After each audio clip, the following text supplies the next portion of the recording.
Hello అందరికీ అందరు ఎలా ఉన్నారు? అందరు బాగున్నారు అనుకుంటున్నాం. ముందుగా మీ అందరికీ ప్రైజ్ లార్డ్. ఎలా ఉన్నారండి? ఏం చేస్తున్నారు? ఈరోజు నేను చాలా మంచి రెసిపీ, చాలా టేస్టీ ఉండే రెసిపీ మీకు షేర్ చేయాలనుకుంటున్నాను. రోజుకు ఒక కొత్త రెసిపీ మీతో, అంటే కొత్త రెసిపీ అంటే అందరికీ తెలిసినవి, నా స్టైల్ ఎలా చేస్తాననేది మీతో షేర్ చేసుకుంటున్నాను కదా. ఈరోజు నేను గోంగూర చికెన్ కర్రీ వండుతున్నానండి. చాలా చాలా బాగా వచ్చింది. మీరు కూడా ఎలా ఉందో ఎలా చేసుకొని ఎలా ఉందో టేస్ట్ చేసి నాకు కామెంట్ చేయాలి. తప్పకుండా మీరు కూడా ట్రై చేస్తారనుకుంటున్నాను. అలాగేనండి, ఎవరు కూడా స్కిప్ చేయకుండా చూడండి. చాలామంది చూసేసి వెళ్ళిపోతున్నారు, పూర్తిగా చూడట్లేదు. కొంచెం పూర్తిగా చూస్తే నాకు కూడా సపోర్ట్గా ఉంటుంది కదండి. కొంచెం నాకు సపోర్ట్ చేస్తారని ఆశిస్తూ ముందైతే ఈరోజు నేను మార్నింగే లేచి ఇంకా ఫ్రెష్ అప్ అయిపోయి ఇంకా మార్నింగే నేనైతే టిఫిన్ కింద ఆరెంజ్ అయితే తీసుకున్నానండి. ఒక కమలాగా అయితే తినేసాను. ఇదేనండి నా బ్రేక్ఫాస్ట్. ఇంకేం తీసుకోలేదు. అదే ముందైతే నేను వెయిట్ లాస్ డ్రింక్ ఉంది కదా, వాటర్ అవి తాగేసిన తర్వాత చేస్తున్నానండి. ఇంకా దాని తర్వాత నేను ఆరెంజ్ అయితే తినేసి ఇంకా నేను ఇక్కడ దైవమర్మాలు అయితే చదువుకుంటున్నానండి. ఇది చాలా బాగుంటుంది. ఇది చాలా భక్సింగ్ గారు అయితే రాశారు. చాలా బాగుంటుంది. మనకి దీంట్లో చాలా విషయాలు ఉన్నాయండి తెలుసుకోవాల్సినవి. అదేనండి, రోజు ఒక్కొక్క వచనం అంటే ఒక్కొక్క పోర్షన్ ఉంటుంది. ప్రతిరోజు ఒక్కొక్కటి ఉంటుంది అనమాట. రోజు ఒక్కొక్కటి చదువుకుంటే మనకు కూడా చాలా విషయాలు తెలుస్తాయి కదండి. ఎందుకంటే మనం కూడా చాలా తెలుసుకోవాల్సినవి ఉన్నాయి కదా. ఇది ఎంతో కష్టపడి దైవజనులు రాసి పెట్టారు మన కోసం. ఇది చాలా బాగా యూజ్ అవుతుందండి మనకి. అంతేకాదు, మనం డైలీ చదువుతాం కదా, మనకి ఏదైతే అవసరమో అదే మనకి కొన్ని విషయాలు దీని ద్వారా కూడా మనకు అర్థమవుతుందండి. ఇది చదవడం వల్ల మనకి యూజ్ ఉందని మాత్రమే చెప్తున్నానండి. ఇది దైవమర్మాలు అంటారు దీన్ని. అదే హెడ్డింగ్ అయితే ఇది మనకి మామూలుగా షాప్స్లో దొరకదండి. ఇది ఓన్లీ క్రిస్టియన్స్, అంటే షారోన్ ఇలాంటి షాప్స్ ఉంటాయి కదా, క్రిస్టియన్కి సంబంధించి బైబిల్స్ ఆయన నమ్ముతారు కదా, అలాంటి షాప్స్లో అయితే ఈజీగా దొరుకుతుందండి. ఖచ్చితంగా ట్రై చేయండి. మీకు దీని గురించి కూడా ఎక్స్ప్లెయిన్ చేయమని చెప్తే నేను ఖచ్చితంగా ఎక్స్ప్లెయిన్ చేస్తానండి. ఇది ఎలా ఉంది అనేది కూడా నాకు కామెంట్ చేస్తే దాన్ని బట్టి నేను కూడా మీకు చెప్పడానికి కూడా ట్రై చేస్తాను ఖచ్చితంగా. ఇప్పుడైతే నేను ఇంకా చదివేసిన తర్వాత ఇక్కడ కొన్ని వస్తువులు అయ్యే ఉన్నాయి కదండి, ఆయన తీసుకెళ్ళి అక్కడ సర్దేస్తున్నాను. నేను పింక్ దాంట్లోనేమో అదే దారాలకు సంబంధించి పెడతాను. కింద అయితే టాయిలెట్కి సంబంధించి అంటే సోప్స్ అవన్నీ దాంట్లో పెడతాను. కింద ఎలక్ట్రికల్ సంబంధించి దాంట్లో ఉంటాయండి. ఆ వైట్ బాక్స్లోనేమో మెడికల్ సంబంధించి అంటే ట్యాబ్లెట్స్ ఏమైనా ఉన్నాయేమో అవి. దాంతోపాటు దీంట్లో ఏంటంటే చిన్న వస్తువు ఆడుకునే వస్తువులు దీంట్లో అంటుకుంటాను. అదే కార్డ్స్ అండి. అప్పుడప్పుడే అండి, ఇప్పుడైతే లేదులే. ఈ గ్రీన్ కలర్ బాక్స్లోనేమో స్పెట్స్ అవి ఉంటాయండి. ఇంకా అంతేనండి. ఈ కొంచెం మెడిసిన్స్ ఏవి ఉన్నాయి అవి అలా పెట్టేశాను. అంతేనండి. ఈ రూమ్లో ఇలా పెట్టుకుంటాను నేను. ఒక దాంట్లో ఒకట్లా సర్దుకున్నాను, ఎందుకంటే ఈజీగా తీసుకుంటా మనకు ఉంటుంది కదా, అందుకని చెప్పేసి. ఇంకా అక్కడే క్లిప్పులు పెట్టేసుకుంటాను. నేను ఏంటంటే క్లిప్ పెట్టుకుంటాను, ఒకవేళ అక్కడే ఎక్కువసేపు కూర్చున్నానంటే గుచ్చుకుంటుందని చెప్పేసి తీసేసి ఆ ప్లేస్లో పెట్టేస్తాను. అది అలా ఉండిపోతుంది. మళ్ళీ తీసుకొచ్చి మార్నింగే మళ్ళీ సర్దుకుంటాను. అలా చేస్తానండి. ఇంకా తీసేసిన తర్వాత ఇంకా ఈ కమలకాయలు తొక్కలు ఉన్నాయి కదా, అవి కూడా పడేసాను. మీకు ఈ బ్యాడ్ హ్యాబిట్ ఉందో నాకు చెప్పండి. ఏంటంటే నేను ఎక్కువగా ఇయర్ బడ్స్ ఎక్కువ యూజ్ చేస్తాను. రోజు ఖచ్చితంగా ఒక్కసారన్నా యూజ్ చేస్తాను. ఇది తెలుసు, తప్పని తెలుసు నాకు, కానీ దీన్ని మాత్రం నేను ఆపుకోలేకపోతున్నానండి. దీనికి సంబంధించి మీకు ఏమన్నా రెమెడీ కానీ లేకపోతే దీన్ని ఎలా కంట్రోల్ చేసుకోవాలో నాకు కామెంట్ చేయండి. తప్పకుండా నేను పాటిస్తానండి. దీన్ని అంటే మీకు కూడా ఏమైనా అలవాటు ఉందో లేదో కామెంట్ చేయండి, అది కూడా నేను తెలుసుకోవాలనుకుంటున్నాను. ఇంకా అది అయిపోయిన తర్వాత ఇక హౌస్ అయితే ఒకసారి క్లీన్ చేసుకుంటున్నాను. మొత్తం ఒకసారి క్లీన్ అయిపోతే మనకి ఒక సగం పని తగ్గినట్టే అనిపిస్తుంది నాకు. ఇంకా ఫస్ట్ అయితే డైలీ మార్నింగే నేను ఇంకా ఫ్రెష్ అప్ అయ్యి అన్నీ అయిపోయిన తర్వాత ఇంకొకసారి గదులన్నీ తుడిచేసుకొని మంచిగా పెట్టేసుకుంటాను. వారానికి ఒకసారి అంటే సాటర్డే అయితే నేనైతే ఇంకా క్లీనింగ్ అంటే తడిగుడ్డ పెడతాను అనమాట, మాప్ చేసుకుంటాను. అప్పుడు ఆ రోజు మాత్రం మొత్తం అన్నీ తడిగుడ్డతో అంతా తుడుచుకొని అప్పుడు ఇవన్నీ అంటే తడిగుడ్డ పెట్టేప్పుడు తుడుచుకుంటాను అనమాట. ఇలా చేస్తానండి. మీరు ఎలా చేస్తారో కూడా కామెంట్ చేయండి. దాని తర్వాత ఈరోజు అయితే నేను చెప్పాను కదా గోంగూర చికెన్ వండుతానని చెప్పేసి, అందుకని పొద్దున్నే వెళ్ళి మా హస్బెండ్ గోంగూర పట్టుకొచ్చి పెట్టేసి వెళ్ళిపోయారు. అప్పటికి టైం అయిపోయింది, పాపం చాలా లేట్ అయింది, వేళ 1/2 అవర్ లేట్ అయిపోయింది.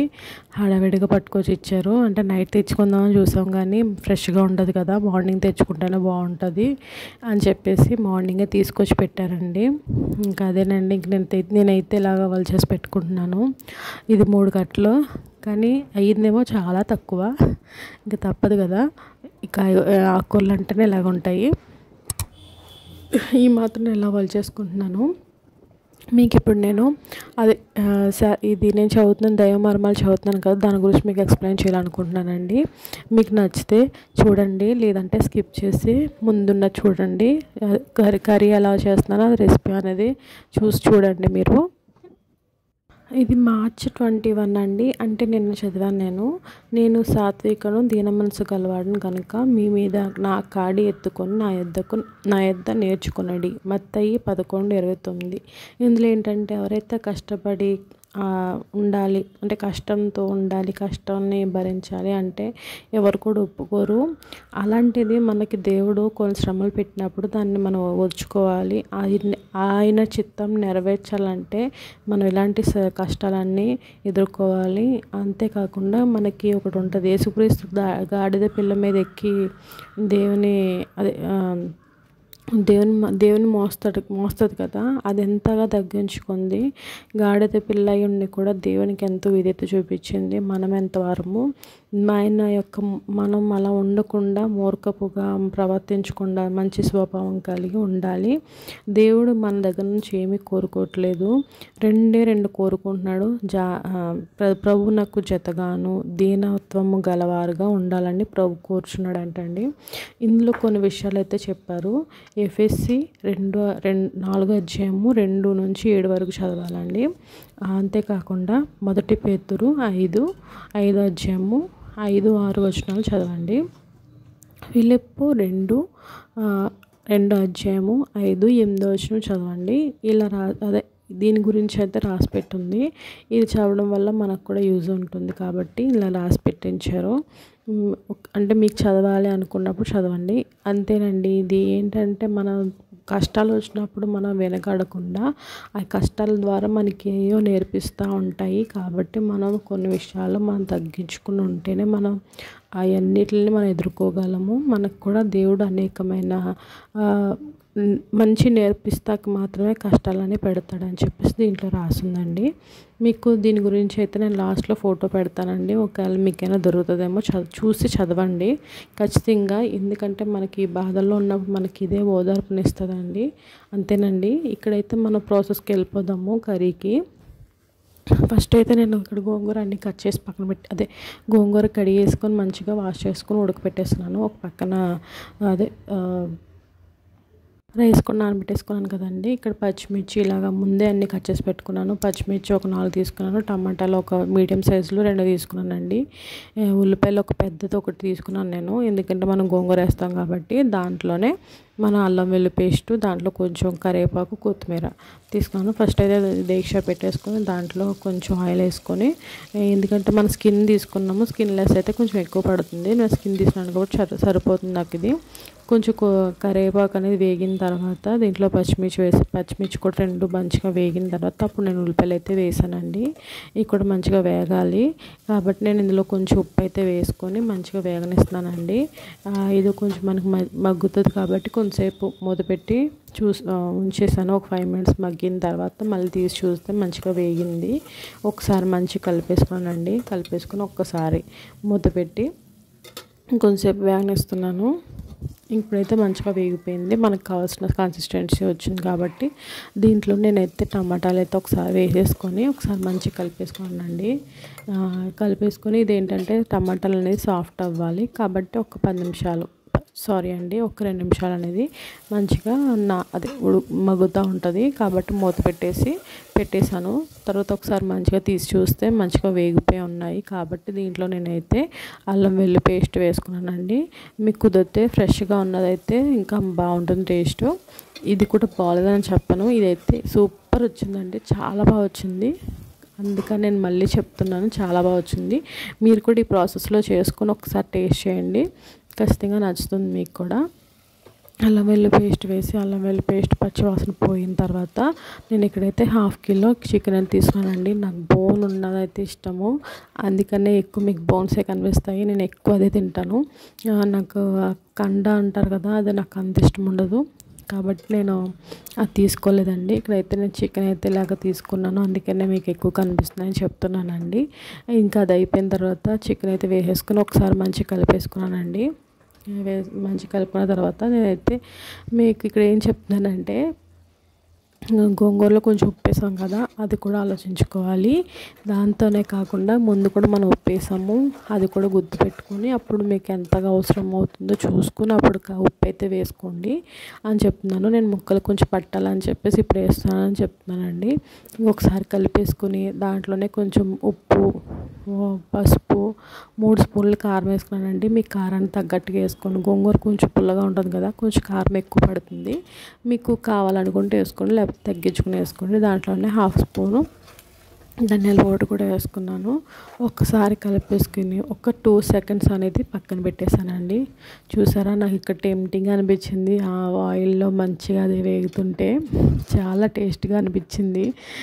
ఇది కూడా తీసుకున్నానండి, కొంచెం ఇది కర్రీ కూడా తీసాను. గోంగూర ఎక్కువ ముందు తీసి పక్కన పెట్టాను, అది కూడా చూపిస్తానులే అండి.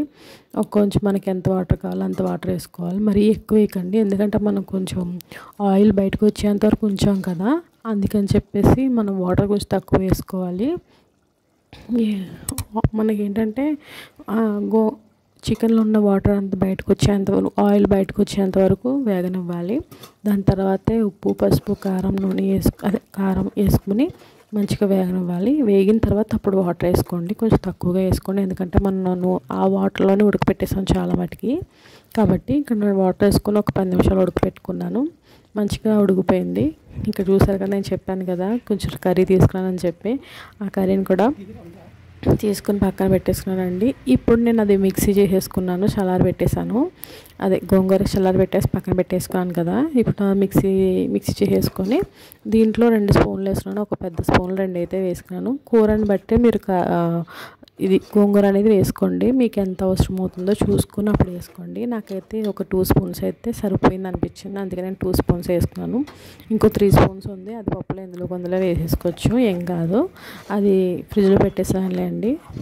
ఇంకా ఈ కర్రీని ఒకసారి తిప్పేసుకొని ఇక్కడ నేను ఇంకా వాటర్ లేదు, అప్పుడే చూసారా ఆయిల్ భలే బయటకు వచ్చింది, అదే చూపిస్తున్నాను అనమాట. పెట్టేసి ఒక 2 నిమిషాలు మూత పెట్టి మగ్గనివ్వండి.